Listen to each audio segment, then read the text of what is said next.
أهلا بيكم. يا سلام على طاجن المكرونة بالبشاميل على سفرتك، حاجة كده روعة. طاجن ما يختلفش عليه اتنين. عشان كده النهاردة هنعمله مع بعض وهنعرف ازاي يكون كريمي وجوسي بالشكل ده. يلا بينا على الفيديو عشان نشوف الطريقة، بس في الأول ما تنسوش الاشتراك في القناة لو عجبكم الفيديو، واللايك والشير. ويلا على وصفتنا.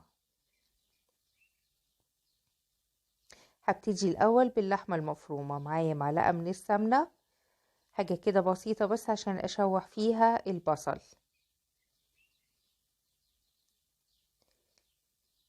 البصل هبتدي ان انا اقلبه، انا مش عايزاه يغمق جامد، يا دوبك هيدبل كده حاجة بسيطة معايا.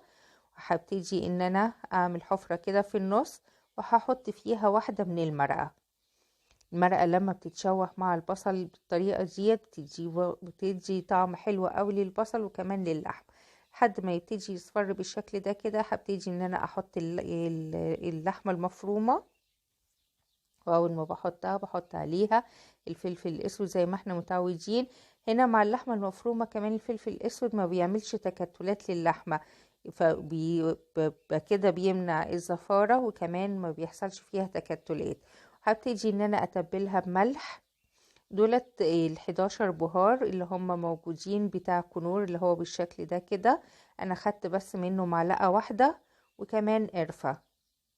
بصراحة ال11 بهار دولت أبهروني، ريحتهم تحفة وطعمهم كمان جميل جدا. أنا كنت أول مرة أجربهم. وبحط بعد كده فلفل مقطع صغير، مقطع مكعبات صغيرة. وابتدي أقلبها، وقبل ما أطفي عليها على طول، ده كاتشب حار. أنا حطيت حوالي معلقة كبيرة منه. لو انتوا حابين مش حابين الكاتشب الحار نقدر نحط معلقة من الكاتشب العادي. لو مش موجود ده او ده نقدر ان احنا نحط بدلهم صلصة. كده خلاص وصلت لدرجة السوا. هطفي عليها النار وارفعها. هعمل دلوقتي مع بعض البشاميل. انا حطيت هنا اهوت حوالي 3 معالق من السمنة، بس هي السمنة طلعت كتيرة شوية. وهحط معاها كمان معلقة من الزيت. ممكن ان احنا نكتفي بالسمنة بس لو او انتوا حابين، وممكن كمان نحط نص سمنة ونص زيت. وهحط الدقيق. هنا اهوت انا حطيت 4 معالق بس ما كانوش مليانين قوي، فاحتجت كمان معلقة من الدقيق. وهبتدي ان انا اقلبها بالشكل ده كده. وهي في الوقت ده كده نقدر ان احنا نحط فيه واحدة من المرقة. بصراحة بتديها طعم حلو قوي لما بتتشوح مع السمنة والدقيق بالشكل ده كده، غير لما بنحطها في الاخر مع السوائل. هبتدي ان انا احط اللبن بالتدريج. اللبن بتاعي بيكون ساقع، بحط كده في الاول بالتدريج علشان ما يحصلش اي تكتلات، ومحتاجش ان انا اضربه بالميكسي او اضربه في الخلاط. بقلب كده، شايفين ما حصلش اي تكتلات خالص. ببتدي ان انا ازود تاني اللبن. هو في العادي المعلقتين الكبار بيحتاجوا معلقتين الكبار من الدقيق بيحتاجوا حوالي لتر من اللبن. فانا بحط اللبن بالتدريج. دولت كانوا 4 معالق كبار، او يعتبر 5 معالق. هحط لهم 2 كيلو من اللبن. شايفين انا بنعمل كمية كتير من البشاميل، لان انا بعمل البشاميل ده على يومين. يعني انا بعمل الاكلة بتاعت اليوم اللي انا هعمله فيه وهو طازة، وبعمل صينية تانية وبجهزها وبدخلها في التلاجة لحد ما احتاجها مثلا بعديها بيوم او بيومين، بحيث ان هي تكون جاهزة عندي. عشان كده انا بعمل كمية بشاميل كتير. لو انتوا هتعملوا بس الاربع طواجن فانتوا هتحتاجوا بس اللي هم معلقتين من الدقيق كبار. وهبتدي ان انا اتبلهم بملح وفلفل، وكمان قرفة، وبشرة من جوز الطيب. نراعي الملح ان المكرونة فيها ملح وهي بتتسلق، وكمان اللحمة المفرومة، وكمان البشاميل، وكمان المرقة اللي احنا حطيناها فيها برضو ملح، فعشان كده ما نزودش الملح كتير. نبتدي نقلب فيها. شايفين مفيش اي تكتلات خالص. تقدروا ان انتوا تحطوا اللبن على طول، بس انا بصراحة بحب ان انا يعني اتابع معاه كده واشوف علشان اوصل للدرجة اللي انا عايزاها. وخاصة ان انا كمان هحط فيها. شايفين وصلت دلوقتي ان هما ما بيختلطوش مع بعض كده، وصلت للدرجة الحلوة زي ما بنقول. انا هحط كمان فيها وش لبن او قشطة. ممكن كمان تحطوا كريمة لباني.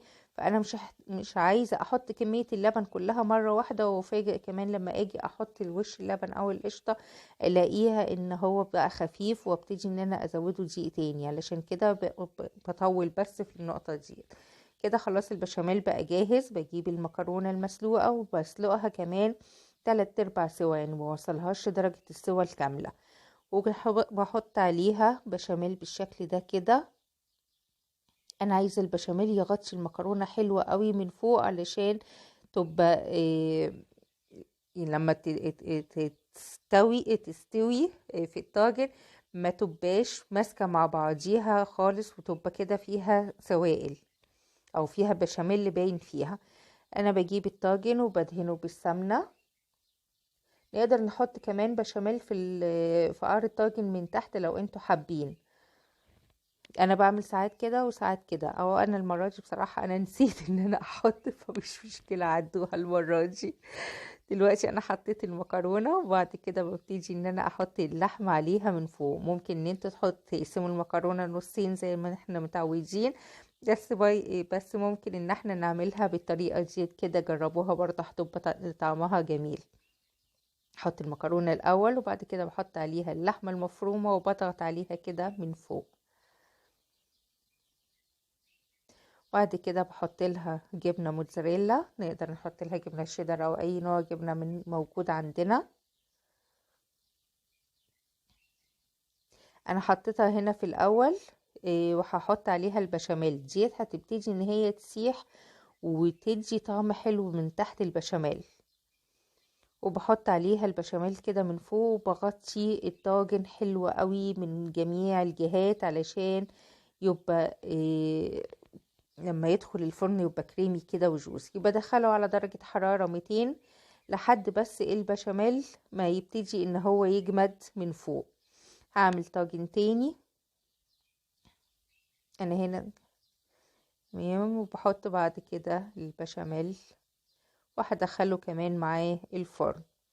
كده ابتدى ان البشاميل بتاعي يجمد في الطاجن الاولاني، فبطلعه وببتدي ان انا احط فيه او احط عليه الجبنة الموتزاريلا من فوق الوش.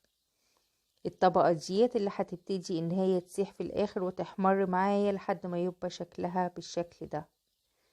حاجة كده مغرية وروعة. شايفين طبقة البشاميل نفسها، او طبقة الجبنة نفسها اتحمرت، ومن تحت المكرونة جوسي جدا. يعني البشاميل كان يعني دايب خالص. المكرونة كمان اهيت هنوصل لها دلوقتي. كانت الطبقة اللي فوق دي طبقة الجبنة مع طبقة اللحمة كمان، على بال ما وصلنا للمكرونة من تحت. شايفين شكلها؟ شايفين المكرونة كمان طالعة جوسي ازاي؟ حاجة كده بصراحة رهيبة. اتمنى ان الفيديو يكون عجبكم، ولو عجبكم الفيديو ما تنسونيش في اللايك والشير، وهستنى تعليقاتكم الجميلة اللي بتعجبني. وشكرا ليكم وشكرا للمشاهدة، واشوفكم في فيديو جديد، واقول لكم سلام.